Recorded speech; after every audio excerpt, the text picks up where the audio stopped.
In the heart of Manhattan, where pedestrians move like they're late for something even when they're not, and where the only thing more common than skyscrapers is people pretending not to see each other, stands a building so strange that it should, by all rights, raise questions. But this is New York, where a man walking a ferret in a business suit barely earns a glance. So a 550-foot concrete monolith with 0 windows? Sure, why not? Add it to the scenery. To most people passing by, 33 Thomas Street is just an architectural oddity, an eyesore from the 1970s that looks like someone tried to build a skyscraper out of a prison and a Minecraft block, then forgot to finish it. But according to decades of whispered rumors, leaked documents, investigative journalists, and that one guy on Reddit who definitely knows too much, this peculiar tower is far from a simple phone building. No, this is allegedly one of the NSA's most important spy bases, an ultra-hardened fortress where global communications slip in and out unnoticed, encrypted signals bounce around the dark like ghosts, and the line between civilian infrastructure and covert surveillance is less a line and more a smudge. The story of this bizarre skyscraper begins in the early 1970s, a time when the United States was transitioning from flower power to let's monitor everything, just in case. Communications technology was evolving fast, analog was fading, digital was rising, and the Cold War demanded more secrecy than ever. A TNT, at the time a telecommunication titan with the ego of a small empire, teamed up with federal agencies to build a facility that could keep operating even if the world fell apart. And they meant it literally. Nuclear blasts? Sure. Total blackout? No problem. Catastrophic disasters? Bring it on. If cockroaches survive the apocalypse, odds are this building will still be taking phone calls from somewhere. Officially, the building was a hardened telephone switching center, which is already suspicious because nobody builds a 29-story bunker for customer service. You don't need walls thicker than your sense of regret to route phone calls. Yet the engineers constructed it like they were expecting alien invasions, kaiju attacks, or at least a particularly aggressive thunderstorm. No windows, because windows are for people who don't mind vulnerability. And inside, not offices, not cubicles, not even the miserable flicker of fluorescent lights.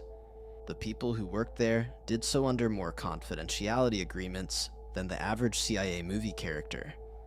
But outwardly, the place was as lively as a mausoleum.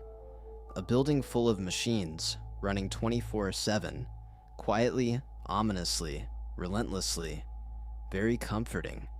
As the digital age exploded, 33 Thomas Street's importance allegedly skyrocketed. New York became one of the world's major internet and telecommunications crossroads. Fiber optic cables carrying international data all but collided beneath the city. Naturally, the NSA, never one to ignore a golden surveillance opportunity, got involved. According to leaked documents and investigative journalists who definitely needed extra locks on their doors, the NSA operated a secret program called Titanpointe, believed to be housed inside this very building. The mission? Intercept global communications flowing through New York's network infrastructure. Phone calls from foreign leaders? Check. Emails zipped across continents? Check, check. Faxes, diplomatic cables, international data transmissions? Check, check, and check. Basically, if it traveled through certain networks, it may have taken a quiet detour through this windowless surveillance masterpiece. From inside the tower, signals from all over the world could be accessed, analyzed, stored, probably judged a little, and quietly tucked away for further inspection. The building's bizarre architectural choices now made perfect sense. The isolation, the self-sufficiency, the bunker-like design. This wasn't just a phone hub, it was the Fort Knox of information, minus the gold, plus several terabytes of classified secrets. Yet in classic New York fashion, the entire thing went unnoticed for decades. Tourists walked past without realizing they were next to something out of a spy thriller. Residents living nearby knew it only as that creepy windowless tower. Some people assumed it was a power station. Others assumed it was abandoned. Architecture critics called it brutalist, mysterious, oppressive, a building that looks like it would fail a vibe check with flying colors. But nobody truly questioned it, because in New York, the line between strange and normal is thinner than its average slice of pizza. Meanwhile, the secrecy extended well beyond its walls. Employees rarely spoke of their work, even to close family. The building kept odd schedules, sometimes bright with activity, sometimes sleeping like a concrete beast. And as global technology evolved, from dial-up internet to smartphones, to whatever strange AI future we're currently stumbling into, the building evolved too, replacing old equipment with newer, more advanced systems. It shifted from a Cold War-era bunker to a digital-age surveillance engine, all without revealing a single hint to the public. The concrete stayed, the silence stayed, the mystery deepened. Years later, journalists, whistleblowers, and document leaks finally started revealing fragments of the truth. The evidence strongly pointed to deep cooperation between AT&T and the NSA, a partnership so intertwined that it became hard to tell where civilian telecom ended and espionage began. New York's position as a global data hub made the location perfect. If you wanted to catch international communications as they zipped across the world, this was the place. And so the tower remains, standing firmly, proudly, and a little bit menacingly in Lower Manhattan.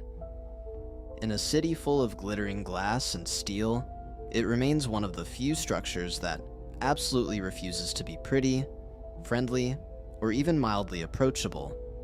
It doesn't need windows. It doesn't need decoration. It needs only its secrets. Today, 33 Thomas Street continues to operate, silent, imposing, unblinking. It is at once a Cold War relic and a modern surveillance engine, a monument to secrecy wrapped in concrete and stubbornness.